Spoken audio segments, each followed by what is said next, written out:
Students कैसे हैं आप? आई होप सब ठीक होंगे। आप बात करेंगे टेस्ट से 6.2 की। चलते हैं क्वेश्चन नंबर 1 की तरफ।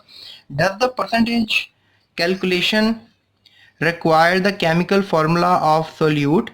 हमारे पास जो परसेंटेज कैलकुलेशन है उसमें क्या केमिकल फार्मूला रिक्वायर होता है? No, there is no term in percentage calculation which requires chemical formula of solute. लिहाजा हमें परसेंटेज कैलकुलेशन में कोई भी फार्मूले की ज़रूरत नहीं पड़ेगी, right.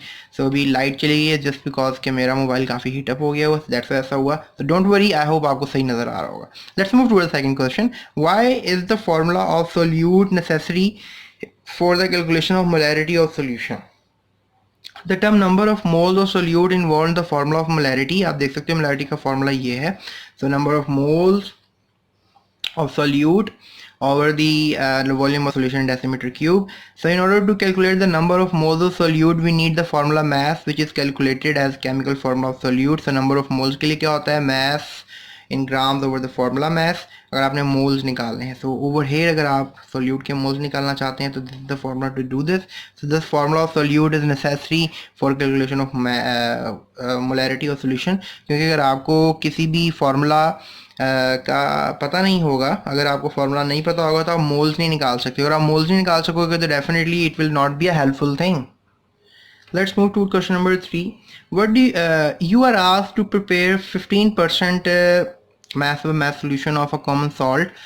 How much amount of water will be required to prepare the solution? 15% weight by weight या mass by mass कह सकते हो। Solution means that 15 gram of sodium chloride dissolved in 85 gram of water to make 100 gram of solution. Thus 85 gram of water is required. Mass by mass लेंगे तो दोनों को grams में calculate करेंगे, so that's why 85 water आपको required होगा। उसके बाद हमारे पास 6 क्वेश्चन है। How much water should be mixed with 18 centimeter cube of alcohol so that as obtain 18% volume by volume alcoholic solution. So 18% volume by volume alcoholic solution means volume of alcohol 18 centimeter cube, volume of solution alcohol plus water is equal to 100 centimeter cube. So we just think bit more, volume of water चाहिए तो definitely इसको आपने minus करना पड़ेगा, alcohol को निकालना पड़ेगा। 82 centimetre की पानी होगा आपके पास, तो 82 सेंटीमीटर वाटर इज रिक्वायर्ड। और इसमें डेफिनेटली देर आस्किंग पानी कितना चाहिए होगा, तो 82 सेंटीमीटर क्यूब जो है वाटर आपको रिक्वायर्ड होगा। We just talk about the fifth question students. Calculate the concentration percentage of a solution which contain 2.5 gram of salt dissolved in 50 gram of water. Mass solute 2.5 ये आपको already दिया हुआ है। सो mass solvent 50 ग्राम, ये भी आपको already दिया हुआ है। So percentage mass by mass क्या होगी? सो mass of solution जो है 2.5 प्लस ये टोटल mass of solution हो जाएगा, राइट।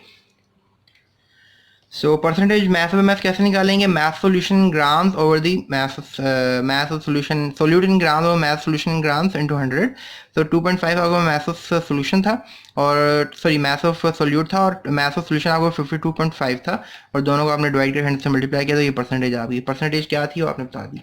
उसके बाद चलते हैं हम अपने नेक्स्ट क्वेश्चन की तरफ। So let's talk about the last question of this test itself. Which one of the following solution is more concentrated? 1 molar solution or 3 molar solution? ज़्यादा concentrated solution कौन सा होगा? So one solution contains 1 molar solute in 1 decimeter cube of water. 3 molar solution contains 3 moles of solute in 1 decimeter cube water. So 3 molar solution definitely ज़्यादा concentrated होगा because it contains greater amount of solute. यानी जिसमें solute ज़्यादा होगा वही ज़्यादा concentrated कहलाएगा। Students I hope ये आपको वीडियो पसंद आई होगी। इस चैनल को लाइक सब्सक्राइब शेयर करना ना भूलिएगा, और अपने दोस्तों के साथ इसको ज़रूर शेयर कीजिएगा, राइट। और कमेंट करके बताएं कि क्या मज़ीद इम्प्रूव किया जाए। Thank you so much.